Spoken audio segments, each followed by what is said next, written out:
અને શહેરી વિકાસ સત્તા મંડળ એટલે કે રોડા દ્વારા અનુક્રમે 170 ને 191 કરોડ રૂપિયાના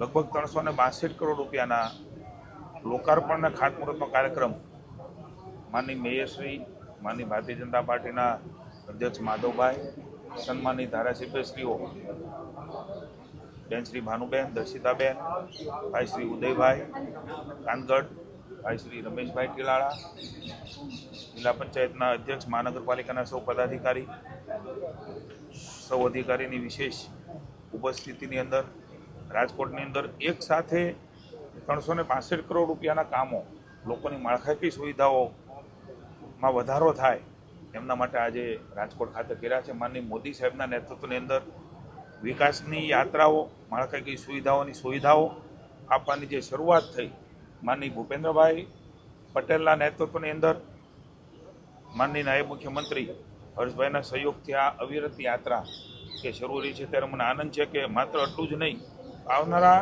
ટૂંક સમયની અંદર 119 કરોડ રૂપિયા અને 518 કરોડ રૂપિયા એમ પ્રધાનમંત્રી આવાસ યોજના અને વિવિધ પ્રકારના કામો એટલે કે આરોગ્ય કેન્દ્ર બનાવવાના હોય, કોઈ જરૂરિયાતના મશીનો લાવવાના હોય, બગીચા બનાવવાના હોય, ફૂટબોલ ગ્રાઉન્ડ, રમતગમત ક્ષેત્રે પણ રાજકોટ અગ્રેસર રહ્યું છે ત્યારે ડ્રેનેજની કંઈ બાબતો હોય, કોમ્યુનિટી હોલ હોય, ઓફિસ બનાવવાની હોય, રોડ બનાવવાના હોય, પાણીની લાઈન નાખવાની હોય, આવા અનેકવિધ કામો એ આવનારા સમયમાં પણ થશે. એટલે લગભગ કુલ મળીને 300ની ઉપરાંતના કામો આજે 362 કરોડના કામો અને ખાતમુહૂર્ત અને લોકાર્પણ આજે થયા છે. અને આવનારા સમયમાં હજુ પણ લગભગ 600-650 કરોડ રૂપિયાના કામો એ રાજકોટની જનતા માટે શરૂઆત કરીશું અને લોકાર્પણ કરીશું. મને આનંદ છે કે મુખ્યમંત્રી ભૂપેન્દ્રભાઈના નેતૃત્વની અંદર અનેકવિધ વિકાસના કાર્યોમાં રાજકોટ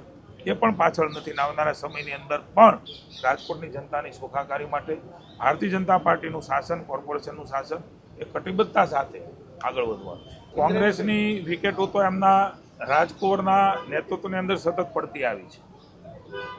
સૌથી વધારે વાર હારવાનો રેકોર્ડ એ વિપક્ષના નેતાના નામે હરેક વખતે મોદી સાહેબને હરાવવા, હરેક વખતે ભારતીય જનતા પાર્ટીને હરાવવા અલગ અલગ રાજ્યોમાં જઈ રહ્યા છે. એવી જ રીતે ચૂંટણીઓ આવી રહી છે ત્યારે એક બાજુ દયા પણ આવે ને એક બાજુ હસવાનું પણ આવે. જે લોકો હંમેશા ભારતીય જનતા પાર્ટીને હરાવવા નીકળ્યા હોય એટલું જ નહીં, સૌથી મોટી જવાબદારીઓ નિભાવી હોય એમના પક્ષની, એ કોઈ પ્રમુખ રહ્યા હશે, કોઈ પદાધિકારી રહ્યા હશે, કોઈ વિપક્ષના નેતા રહ્યા હશે, કોઈ ઉપનેતા રહ્યા હશે, કોઈ અત્યારે અલગ અલગ જવાબદારીમાં હશે, એ બધા જ લોકોને પુનઃ એકવાર હારવા માટે ભારતીય જનતા પાર્ટીની સામે અલગ અલગ કમિટીઓ, અરે ભાઈ કમિટીઓ બનાવવાની આવશ્યકતા નથી. ભારતીય જનતા પાર્ટીએ જે પ્રકારે રાજ્યની જનતા માટે કામ કર્યા, આમાં કોઈ અમારો અહંકાર નથી, પણ કોંગ્રેસના કાળા કામો, એના કરતૂતો, એમના શાસનના કરતૂતો આજે પણ જનતા ભૂલી નથી. એના મન એ લોકો, એ મત છે અને અમારા મન એ માણસ છે. અમે લોકોને માણસ તરીકે જોઈએ છીએ. ભગવાન રામ એમનામાં વસે છે, આપણા સૌમાં વસે છે, શાસકોના મનમાં વસે છે. એ રામને કેવી રીતે રાજી રહે, એમની સુવિધાઓ, એમની વ્યવસ્થાઓ એ કેવી રીતે આગળ વધે અને આપણું સમૃદ્ધ ગુજરાત એ વિશ્વગુરુના સ્થાને ભારત બેસે ત્યારે અનેકવિધ વિકાસની ઊંચાઈઓ સાથે આવનારી કોર્પોરેશન, તાલુકા, જિલ્લા પંચાયતની ચૂંટણીમાં પણ કોંગ્રેસ એ મોભર પડવાની છે. એની આ સાબિતી છે, કારણ કે એમના જ નેતૃત્વમાં બધા લડ્યા છે, એમના નેતૃત્વમાં જ બધા હાર્યા છે. એમની સ્ટ્રેટેજીઓ, એમની જ કેમ્પેનિંગ કમિટીઓ, એમના જ બધા મેન્યુફેસ્ટો એ જનતાએ નકાર્યા છે. હજી પણ આવનારા સમયની અંદર જનતા નકારવાની છે. એ કોઈ આવે, કોઈ જાય, કોઈ રહે, કંઈ ન રહે, કારણ કે કોંગ્રેસ એ ખોખલી થઈ ગઈ છે. કોંગ્રેસ એ જનતામાં ખુલ્લી પડી ગઈ છે. ન તો એની પાસે કાર્યકર્તા છે, ન તો એની પાસે જનતાનો પ્રેમ છે. માત્ર નેતાઓથી બનેલી પાર્ટી કે હવે ગુજરાતમાં રહી.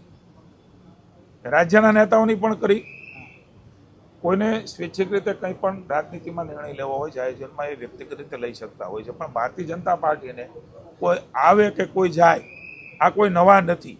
એમણે ખૂબ પ્રયાસો ભારતીય જનતા પાર્ટીને એ રાજ્યમાં ને રાજકોટમાં લડવા માટે હરાવવા માટે કર્યા છે, પરિણામો જનતાએ આપ્યા છે. એટલે ભારતીય જનતા પાર્ટીનો વિચાર, લોકોની જનસુખાકારી એને લઈને લડે છે. એટલે કોઈના આવવાથી જવાથી કોઈ જાય કે કોઈ જીવિત થાય એનાથી ભારતીય જનતા પાર્ટીને ફરક પડતો નથી. આપ પણ જાણો છો, હું આપનો પણ આભાર માનું છું કે આપે પણ જંગલેશ્વરમાં જે પ્રકારે ડિમોલિશન થયું છે, સરકારી જમીનમાં જે રીતે દબાણો કરવામાં આવ્યા, કેટલાક મકાનો એ પોતે ન રહેતા હોય ને ભાડે આપવામાં આવ્યા, અનૈતિક પ્રવૃત્તિઓ થાય, અસામાજિક પ્રવૃત્તિઓ થાય, એવા અનેક પોલીસ સ્ટેશનના ચોપડે એ જંગલેશ્વરમાં ગુનાઓ નોંધાયેલા છે.